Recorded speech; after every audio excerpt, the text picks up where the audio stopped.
नमस्कार दोस्तों, मैं हूँ तितली और आपका स्वागत है मेरे चैनल ज्ञानी तितली में।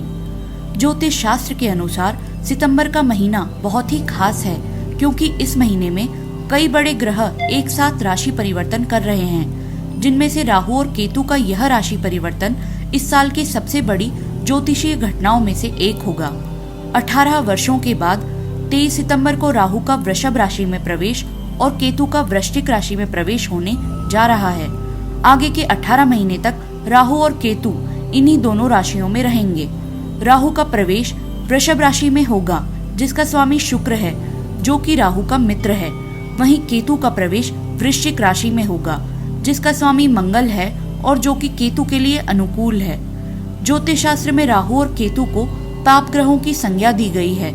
ये दोनों ही छाया ग्रह है और हमेशा वक्रीय चलते हैं, यानी अन्य ग्रहों से विपरीत दिशा में गोचर करते हैं। और अगर जातक की कुंडली में इनकी स्थिति शुभ हो तो जातक को असीम शक्ति देते हैं, लेकिन वहीं यदि इनकी स्थिति कुंडली में अशुभ हो तो राजा को भी रंक बनाने की क्षमता रखते हैं। हालांकि आपका साप्ताहिक राशिफल, जो कि मुख्यतः चंद्रमा के गोचर पर आधारित होता है, वह तो हर सप्ताह मैं अपने चैनल पर अपलोड करती ही हूँ, परंतु इसके अलावा जब भी किसी बड़े ग्रह का राशि परिवर्तन होता है तो वह भी समय समय पर मैं अपने चैनल के माध्यम से आपको अपडेट करने की कोशिश जरूर करती हूँ। तो आज के इस वीडियो में मैं आपको राहु और केतु के इस 18 महीनों के महत्वपूर्ण गोचर के बारे में और उनके ओवरऑल आपकी 12 राशियों पर पड़ने वाले प्रभावों के बारे में बताने वाली हूँ कि आप कैसे कुछ सरल उपाय करके इन ग्रहों के नकारात्मक प्रभावों को कम कर सकते हैं। तो चलिए बिना समय गंवाए शुरू करते हैं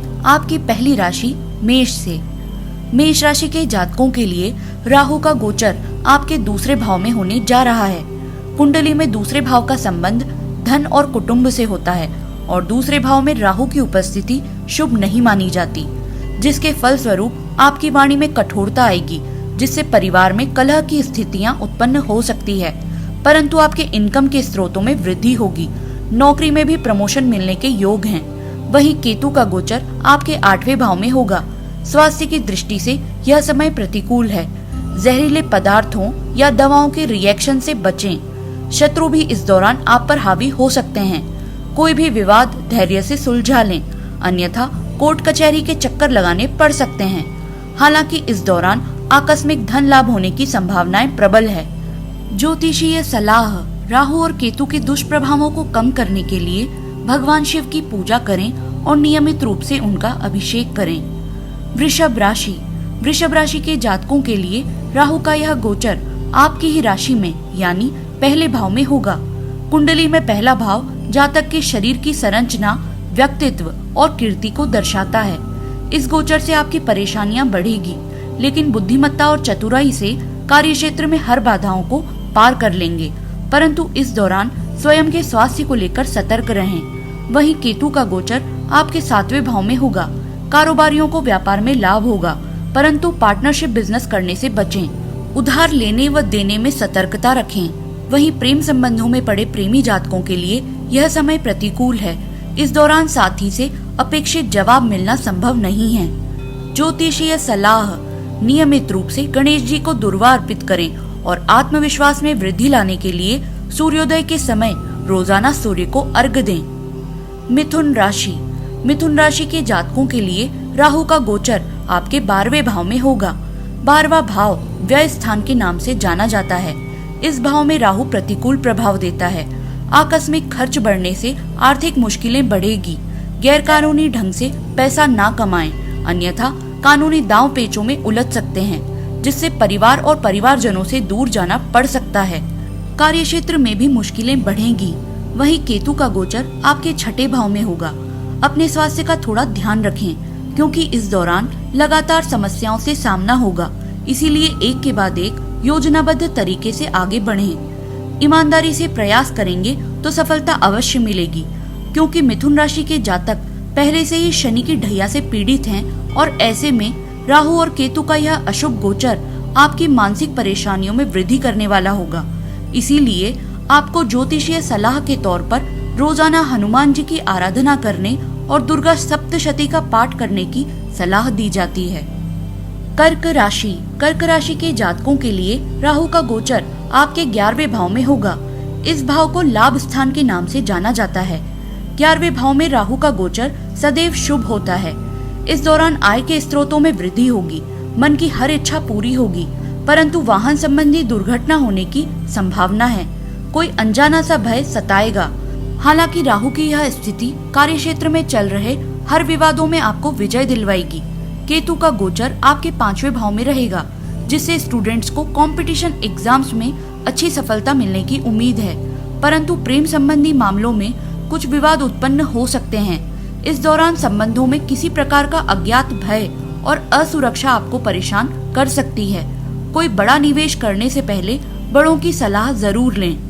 ज्योतिषीय सलाह। राहु और केतु के नकारात्मक प्रभाव को कम करने के लिए हमेशा सत्य बोलें और 2 रंगी कुत्ते को रोटी खिलाएं। सिंह राशि के जातकों के लिए राहु का गोचर आपके 10वें भाव में होगा। कुंडली का 10वां भाव कर्म स्थान के नाम से जाना जाता है। इस भाव में राहु शुभ परिणाम देता है। इस दौरान सिंह राशि के जातकों को नौकरी में प्रमोशन मिलने के योग हैं। आर्थिक लाभ और सम्मान में वृद्धि होगी। राजनीतिक तथा बड़े अधिकारियों से गहरे संबंध बनेंगे, परंतु अपनी वाणी पर नियंत्रण रखें। कारोबारियों को व्यापार में धोखा मिलने की आशंका है। वहीं केतु आपके 4थे भाव में गोचर करेगा, जिससे परिवार में कलह की स्थितियां बनेंगी। सोच विचार कर शब्दों का प्रयोग करें। हालांकि इस दौरान यात्राएं हो सकती है। भागदौड़ की अधिकता रहेगी। विवादित मामलों में पीछे हटना ही समझदारी होगा। ज्योतिषीय सलाह। राहु और केतु के नकारात्मक प्रभावों को कम करने के लिए इनसे संबंधित वस्तुएं जैसे 2 रंग का कंबल या मूली का दान करें। कन्या राशि के जातकों के लिए राहु का यह गोचर आपके 9वें भाव में होगा। 9वें भाव को भाग्य भाव कहा जाता है। इस भाव में राहु का गोचर अच्छा नहीं माना जाता। इस दौरान कार्य क्षेत्र में बड़ी चुनौतियों का सामना करना पड़ सकता है। बनते काम भी बिगड़ सकते हैं, परंतु राजनीति से संबंध रखने वाले लोगों को लाभ होगा।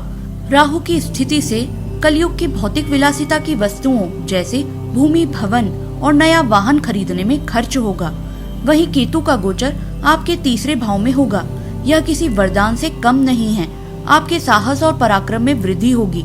सामाजिक मान प्रतिष्ठा बढ़ेगी। अपनी योजनाओं को गोपनीय रखते हुए कार्य करेंगे तो सफलता जरूर मिलेगी। प्रेम संबंधों में पड़े जातकों के लिए भी यह समय बेहतरीन रहेगा। ज्योतिषीय सलाह। राहु और केतु के नकारात्मक प्रभावों को कम करने के लिए भगवान शिव का रोजाना पंचामृत से अभिषेक करें और ओम नमः शिवाय मंत्र का जाप करें। तुला राशि के जातकों के लिए राहु का गोचर आपके 8वें भाव में होगा। 8वां भाव जातक की आयु या मृत्यु को बताता है। कार्य क्षेत्र में रोज नई बाधाओं का सामना करना पड़ेगा। अपनी वाणी पर संयम रखें, नहीं तो परिवार, मित्र और सहकर्मियों के साथ रिश्ते खराब हो सकते हैं। इस दौरान भाग्य के स्थान पर अपनी कड़ी मेहनत पर विश्वास अधिक रखें। किस्मत के भरोसे ना बैठें। जोखिम भरे कामों से दूर रहने का प्रयास करें। केतु का गोचर आपके 2रे भाव में होगा। जितना हो सके विवादों से स्वयं को दूर रखें। इस दौरान मकान अथवा वाहन खरीदने की सोच रहे हैं तो यह सपना पूरा हो सकता है, परंतु जब तक कार्य पूरा ना हो तब तक उसे सार्वजनिक ना करें। ज्योतिषीय सलाह। राहु और केतु के अशुभ परिणामों को कम करने के लिए व तुला राशि के स्वामी शुक्र को मजबूत करने के लिए रोजाना माँ दुर्गा की आराधना करें और शुक्रवार के दिन छोटी कन्याओं को उपहार दें। वृश्चिक राशि के लिए राहु का गोचर आपके 7वें भाव में होगा। कुंडली में 7वां भाव जीवन साथी और पार्टनरशिप बिजनेस से संबंध रखता है। इस भाव में राहु की मौजूदगी अच्छी नहीं मानी जाती। वैवाहिक जीवन में तनाव की स्थिति बनी रहेगी। जीवन साथी के स्वास्थ्य से संबंधित परेशानियां भी बढ़ सकती है।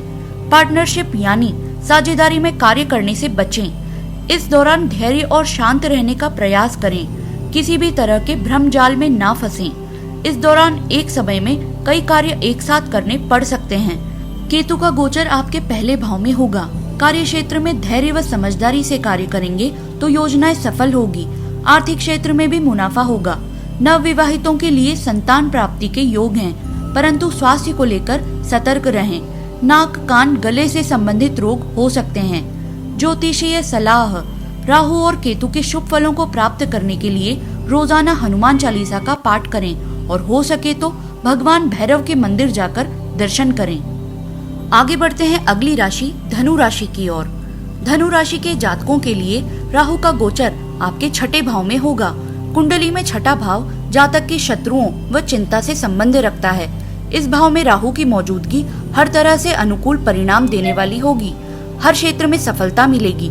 नौकरी की तलाश कर रहे जातकों को नौकरी मिलेगी। आपकी मेहनत रंग लाएगी। सरकार की ओर से लाभ मिलेगा। कोई मनचाहा परिणाम पाने के लिए थोड़ा खर्च होना संभव है। प्रेम और वैवाहिक जीवन में तनाव बढ़ेगा। शत्रुओं पर आप हावी रहेंगे। केतु का गोचर आपके 12वें भाव में होने से जीवन में अचानक परिवर्तन आएगा। वाहन सावधानी पूर्वक चलाएं और कर्ज लेने व देने से बचें। बिना सोच विचारे कोई बड़ा फैसला ना लें। इस दौरान स्वास्थ्य में थोड़ी गिरावट हो सकती है। फिट रहने के लिए योग व मेडिटेशन का सहारा लें। 12वें भाव में केतु मोक्ष का कारक होता है, अतः ज्योतिष शास्त्र के अनुसार यदि कोई जातक प्राकृतिक मृत्यु से देह त्याग करता है तो वह जीवन मरण के बंधन से मुक्त हो जाता है। ज्योतिषीय सलाह: नियमित रूप से विष्णु जी और गणेश जी की पूजा करें और रोजाना माथे पर चंदन का तिलक लगाएं। मकर राशि: मकर राशि के जातकों के लिए राहु का गोचर आपके 5वें भाव में होगा। 5वें भाव को प्रेम और संतान का भाव कहा जाता है। इस दौरान आपको संतान से संबंधित हर प्रकार की चिंताओं से मुक्ति मिलेगी, परंतु प्रेम संबंधों में कुछ मतभेद बढ़ सकते हैं। आर्थिक दृष्टि से यह समय अनुकूल नहीं है। कार्य क्षेत्र में शत्रु हावी हो सकते हैं। मानसिक तनाव बढ़ेगा। वहीं केतु का गोचर आपके 11वें भाव में होगा। कार्य क्षेत्र में आप अपनी गलतियों को सुधार कर नए सिरे से प्रयास करेंगे। किसी के मार्गदर्शन से भविष्य से जुड़े निवेश करने की सोच सकते हैं। कंपटीशन एग्जाम्स की तैयारी कर रहे स्टूडेंट्स को सफलता मिलेगी। सरकारी या मल्टीनेशनल कंपनियों में जॉब के लिए अप्लाई करना बेहतर होगा। ज्योतिषीय सलाह: राहु और केतु के शुभ परिणामों को प्राप्त करने के लिए नीले रंग के वस्त्र या मूली का किसी जरूरतमंद को दान करें और भगवान गणेश की पूजा करें। कुंभ राशि: कुंभ राशि के जातकों के लिए राहु का गोचर आपके 4थे भाव में होगा। कुंडली में 4थे भाव का संबंध जातक के सुख, माता और संपत्ति से होता है। इस भाव में राहु अच्छे परिणाम नहीं देता। इस दौरान माता के स्वास्थ्य को लेकर चिंताएं बनी रहेगी। गैर कानूनी ढंग से पैसा ना कमाएं, अन्यथा कानूनी दांव पेचों में फंसने की संभावना है। भूमि, भवन या नया वाहन खरीदने की सोच रहे हैं तो यह समय टाल दें। संतान संबंधी परेशानियां हो सकती है। स्वास्थ्य का थोड़ा ध्यान रखें। जोड़ों का दर्द परेशानी का कारण बन सकता है। केतु का गोचर आपके 10वें भाव में होगा, जो आपको पराक्रमी बनाएगा। एक नई ऊर्जा के साथ कार्य क्षेत्र में बेहतर प्रदर्शन करके सफलता हासिल करेंगे। वहीं रियल एस्टेट या शेयर मार्केट में निवेश करते हैं तो यह समय अनुकूल रहेगा।